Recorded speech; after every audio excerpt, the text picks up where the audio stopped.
Bismillahirrahmanirrahim. Assalamualaikum warahmatullahi wabarakatuh. Perkenalkan, nama saya Anggi Putri Anisar, Prodi Statistika, jurusan Matematika, Fakultas Matematika dan Ilmu Pengetahuan Alam, Universitas Mula Warman.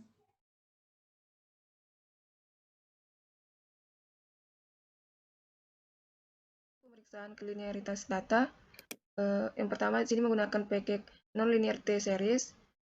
Gunanya untuk membantu dalam sintaks nonlinear ini, dalam membaca sintaks nonlinearity test.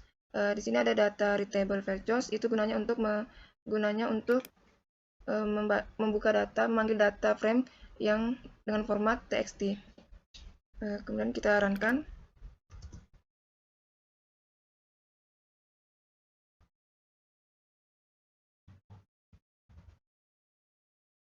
Nah, di sini saya menggunakan data UAP RW1. Kita open. Nah, di sini terdapat p-value sebesar 0,127,683 menunjukkan bahwa data merupakan data memenuhi model linear. Kemudian selanjutnya di sini sama ada data readable features, itu gunanya untuk memanggil data frame dengan format txt.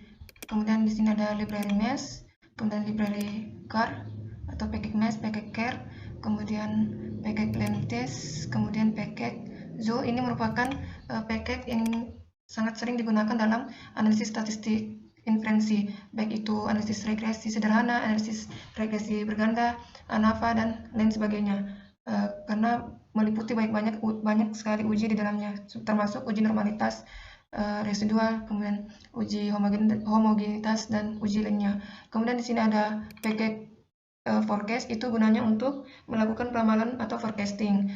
Kemudian ada T-series, package T-series itu gunanya untuk menguji stasionaritas atau di dalamnya ada uji ADF. Kemudian ada package quadproc, itu merupakan package yang digunakan untuk mengkuadratkan data, itu merupakan bantuan di sintaks Y ini. Kemudian package fracdiff itu merupakan package yang digunakan untuk membantu data time series dalam pendeferencing data. Kemudian library package view neroids itu digunakan untuk akar tunggal dari data yang akar tunggal pada data yang akan digunakan. Kemudian selanjutnya plot di sini akan menampilkan plot data aktual impor migas yang akan saya gunakan. Baik, saya akan runkan. Kemudian data yang digunakan sama data UAP RW1. Kita buka.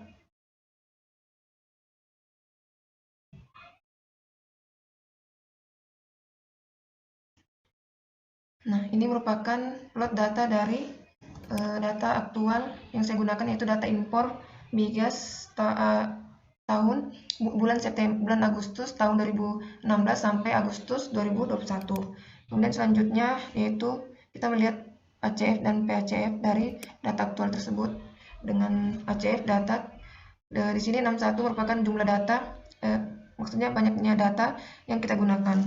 Kita run. Nah, ini merupakan plot ACF pada data aktual. Kemudian PACF-nya, nah ini merupakan plot PACF dari data aktual yang kita gunakan. Kemudian selanjutnya kita cek stasioner dalam variansi. Nah, itu ada sintaks box-chox data. Ini merupakan sintaks yang digunakan untuk mentransformasi data, data karena data tidak stasioner dalam variansi, maka kita lakukan box-chox menggunakan metode box-chox. Kemudian kita runkan. Nah, sini terlihat. Kemudian di sini ada estimate transformation parameter, itu merupakan estimasi transformasi yang kita gunakan pada data, atau lambda dari transformasi. Kemudian di sini ada sintaks Y, data pangkat 0,27, itu merupakan merupakan rumus dari transformasi data, yaitu data dipangkatkan dengan nilai lambda, kemudian kita runkan. Nah, ini merupakan output data dari transformasi. Kemudian ini merupakan data yang telah ditransformasi, kita runkan. Nah, di sini menunjukkan angka 1 bahwa data telah ditransformasi. Kemudian kita lihat ACF-nya. Nah, di sini kita lihat bahwa dalam ACF-nya itu terdapat bahwa data tidak stasioner dalam rata-rata. Nah, kemudian selanjutnya cek stasioner dalam rata-rata. Itu ada ADF test. ADF test ini merupakan uji ADF yang akan kita gunakan dalam mengecek data apakah stasioner dalam rata-rata. Kemudian kita runkan. Nah, di sini ada data diff, artinya data tersebut kita differencing satu kali. Kita runkan. Nah, ini merupakan data yang telah di-differencing satu kali. Kemudian kita tampilkan plotnya. Nah, ini merupakan plot dari data yang telah di-differencing. Nah, dalam plot ini jelas bahwa sudah stasioner dalam rata-rata. Kemudian selanjutnya, setelah di-differencing dan ini merupakan ADF test dari data differencing, kita jalankan. Nah, di sini kita peroleh 0,01 dalam p-value-nya, itu menunjukkan bahwa data telah stasioner dalam rata-rata. Yang sebelumnya yaitu 0,193 menunjukkan data tidak stasioner dalam rata-rata. Nah, kemudian selanjutnya kita tampilkan plot ACF-nya. Nah, di sini sudah terlihat bahwa data stasioner dalam rata-rata. Itu dalam ACF ini juga kita menentukan nilai MA-nya. Di sini ada MA 0,1. Kemudian PSCF-nya yaitu 0,1,2. Itu merupakan order dari AR.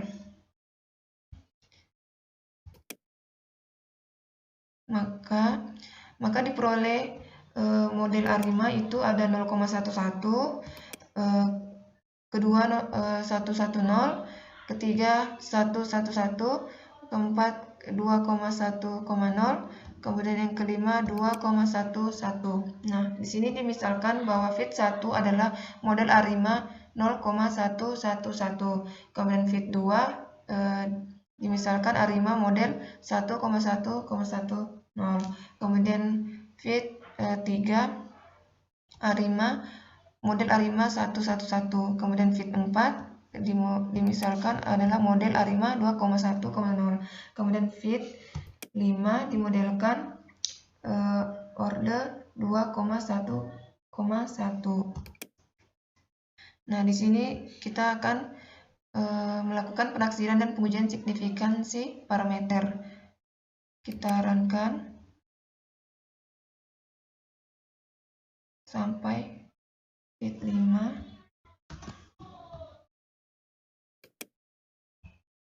Nah, pada output dapat terlihat dalam coefficient test itu kita lihat p-value-nya. Kemudian selanjutnya itu pemeriksaan diagnostik, itu ada uji independensi residual, itu menggunakan uji box Jenkins, yaitu box test. Kemudian uji kenormalan itu menggunakan Shapiro test atau menggunakan Shapiro Wilk. Kemudian kita runkan di uji independensi residual. Nah, sebelumnya di sini ada untuk setiap model itu kita uji independensi residualnya, yaitu dari fit 1, fit 2, fit 3, dan fit 5, fit 4 dan fit 5. Kemudian di sini ada lag. Di sini lag merupakan kita menggunakan lag kelipatan 12, itu nanti akan menunjukkan step kelipatan 12 atau periode 12. Di sini menggunakan tipe Ljung. Kemudian kita runkan. Nah, di sini terlihat dari model pertama atau fit 1 itu memiliki nilai semua sampai di fit 5 itu memiliki nilai yang lebih besar dari 0,05, yang artinya bahwa pada model itu independensi. Kemudian ada sintaks fcast itu digunakan untuk menampilkan frame forecast-nya dari data kembali, yaitu data yang telah dikembalikan dari data transformasi atau atau menggunakan data aktualnya kembali. Kemudian di sini ada H sama dengan 12, yaitu artinya kita menggunakan periode sebanyak 12, yaitu atau dengan kolom 12. Kemudian ini adalah sintas untuk digunakan untuk menampilkan data forecast 12 tadi itu ke dalam, secara otomatis disimpan dalam file Excel. Kemudian di sini juga ada fit data atau data prediksinya. Kemudian di sini ada sama dengan fcast, itu akan menampilkan data prediksi yang akan secara otomatis akan disimpan dalam Excel. Nah, itu merupakan bantuan dari package WordX1. Kemudian di sini selanjutnya yaitu plot forecast. Sebelumnya mungkin kita jalankan aja dulu untuk forecast-nya ini. Kita menggunakan data, kita panggil kembali data dan kita buka.